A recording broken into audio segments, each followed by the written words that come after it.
ശാസ്ത്രലോകത്ത് തന്റേതായ വ്യക്തിമുദ്ര പതിപ്പിച്ച പ്രതിഭാശാലിയായൊരു വനിത.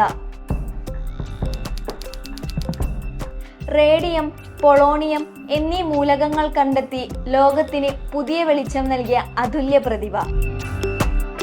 ഭൗതിക ശാസ്ത്രത്തിലും രസതന്ത്രത്തിലും തന്റേതായ വ്യക്തിമുദ്ര പതിപ്പിച്ച 2 നോബൽ സമ്മാനങ്ങൾ നേടിയ മാരി ക്യൂറിയുടെ കഥ പറയാം.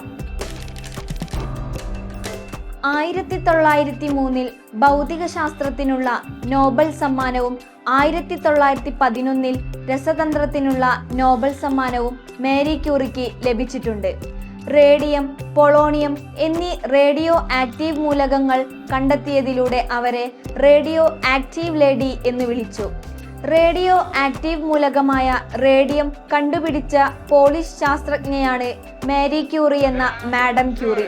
പ്രധാനമായും ഇവർ ഫ്രാൻസിലാണ് പ്രവർത്തിച്ചിരുന്നത്. റേഡിയോ ആക്ടിവിറ്റി സംബന്ധിച്ച ഗവേഷണമാണ് മാരി ക്യൂറിയെ പ്രശസ്തയാക്കിയത്. നോബൽ സമ്മാനം ലഭിക്കുന്ന ആദ്യ വനിതയായിരുന്നു മാരി ക്യൂറി. പാരീസ് സർവകലാശാലയിലെ ആദ്യ വനിതാ പ്രൊഫസറായിരുന്നു ഇവർ. മരിയ സലോമിയ സ്ക്ലോഡോവ്സ്ക എന്നായിരുന്നു ക്യൂറിയുടെ ആദ്യ പേര്. രാജഭരണത്തിൻ കീഴിലായിരുന്ന പോളണ്ടിൽ വാഴ്സോ നഗരത്തിലാണ് ക്യൂറി ജനിച്ചത്. രഹസ്യമായി നടത്തിയിരുന്ന ഫ്ലോട്ടിംഗ് സർവകലാശാലയിലാണ് ക്യൂറി പഠനം ആരംഭിച്ചത്. ശാസ്ത്രത്തിൽ പ്രായോഗിക പരിശീലനം ആരംഭിച്ചത് വാഴ്സോയിലായിരുന്നു. 1891 24 വയസ്സുള്ളപ്പോൾ ബ്രോണിസ്ലാവ എന്ന മൂത്ത ചേച്ചിയുമായി മാരി പാരീസിൽ പഠനത്തിനായി എത്തി.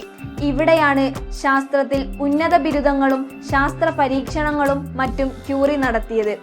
1903 ക്യൂറിക്ക് ലഭിച്ച ഭൗതിക ശാസ്ത്രത്തിനുള്ള നോബൽ സമ്മാനം ഭർത്താവായ പിയറി ക്യൂറിയുമായും ഭൗതിക ശാസ്ത്രജ്ഞനായ ഹെൻറി ബെക്കറലുമായും പങ്കിടുകയായിരുന്നു. 1911 രസതന്ത്രത്തിനുള്ള നോബൽ സമ്മാനം മാരി ക്യൂറി ഒറ്റയ്ക്കാണ് നേടിയത്. റേഡിയോ ആക്ടിവിറ്റി സംബന്ധിച്ചുള്ള ഒരു സിദ്ധാന്തമാണ് ക്യൂറിയുടെ പ്രധാന സംഭാവന. റേഡിയോ ആക്ടിവിറ്റിയുള്ള ഐസോടോപ്പുകളുടെ വേർതിരിവ്, പൊളോണിയം, റേഡിയം എന്നീ മൂലകങ്ങളുടെ കണ്ടുപിടുത്തം എന്നിവയും ക്യൂറിയുടെ സംഭാവനകളിൽ പെടുന്നു. റേഡിയോ ആക്റ്റീവ് മൂലകങ്ങൾ ഉപയോഗിച്ച് അർബുദ രോഗ ചികിത്സ നടത്തുന്നത് സംബന്ധിച്ച ആദ്യ പരീക്ഷണങ്ങൾ ക്യൂറിയുടെ കീഴിലാണ് നടന്നത്. പാരീസിലെ ക്യൂറി ഇൻസ്റ്റിറ്റ്യൂട്ടും വാഴ്സോയിലെ ക്യൂറി ഇൻസ്റ്റിറ്റ്യൂട്ടും മാരി ക്യൂറിയാണ് സ്ഥാപിച്ചത്. 1-ാം ലോക മഹായുദ്ധ സമയത്ത് സൈനിക ആവശ്യങ്ങൾക്കു വേണ്ടി റേഡിയോളജി സംവിധാനം യുദ്ധമുഖത്ത് ഉപയോഗിക്കാനുള്ള സംവിധാനം ക്യൂറി സജ്ജമാക്കുകയുണ്ടായി. ഫ്രഞ്ച് പൗരത്വം ഉണ്ടായിരുന്നുവെങ്കിലും മേരി പോളിഷ് സ്വത്വബോധം ഒരിക്കലും ഉപേക്ഷിച്ചിരുന്നില്ല. മേരി പെൺമക്കളെ പോളിഷ് ഭാഷ പഠിപ്പിക്കുകയും അവരെ പോളണ്ടിൽ കൊണ്ടുപോവുകയും ചെയ്തിരുന്നു. താൻ കണ്ടുപിടിച്ച ആദ്യ മൂലകത്തിന് സ്വന്തം മാതൃരാജ്യമായ പൊളോണിയം എന്ന പേരാണ് മാരി ക്യൂറി നൽകിയത്. ഇത് 1898 വേർതിരിച്ചെടുത്തത്. 1934 മാരി ക്യൂറി മരിച്ചത്. പരീക്ഷണങ്ങളുടെ ഭാഗമായി വർഷങ്ങളോളം റേഡിയേഷൻ ഏറ്റതുമൂലമുണ്ടായ അപ്ലാസ്റ്റിക് അനീമിയയായിരുന്നു മരണകാരണം.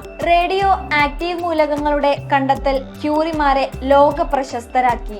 1-ാം ലോക മഹായുദ്ധ സമയത്ത് യുദ്ധമുന്നണിയിൽ പ്രവർത്തിക്കുന്ന ശസ്ത്രക്രിയ വിദഗ്ധർക്ക് എക്സ്റേ ഉപകരണങ്ങൾ ആവശ്യമുണ്ടെന്ന് മേരി മനസ്സിലാക്കി. റേഡിയോളജി, ശരീരശാസ്ത്രം, മോട്ടോർ വാഹനങ്ങൾ എന്നിവയെ സംബന്ധിച്ച് പെട്ടെന്ന് പഠിച്ച മേരി വാഹനങ്ങൾ ഘടിപ്പിച്ച എക്സ്റേ സംവിധാനങ്ങൾ സജ്ജമാക്കി. പെറ്റിറ്റൈസ് ക്യൂറീസ് എന്നായിരുന്നു ഇവയുടെ വിളിപ്പേര്. മേരി റെഡ് ക്രോസ് റേഡിയോളജി വിഭാഗത്തിന്റെ ഡയറക്ടറായി മാറി. ഫ്രാൻസിലെ ആദ്യ സൈനിക റേഡിയോളജി സെന്റർ മേരിയാണ് സ്ഥാപിച്ചത്.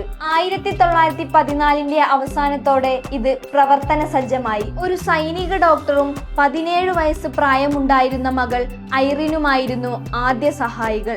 യുദ്ധത്തിന്റെ ആദ്യ വർഷം 20 മൊബൈൽ റേഡിയോളജി സംവിധാനങ്ങളും ഫീൽഡ് ആശുപത്രികളിൽ 200 എക്സ്റേ സംവിധാനങ്ങളും മേരി സ്ഥാപിച്ചു. പിന്നീട് മറ്റു സ്ത്രീകളെ മേരി സഹായികളായി നിയമിക്കാൻ തുടങ്ങി.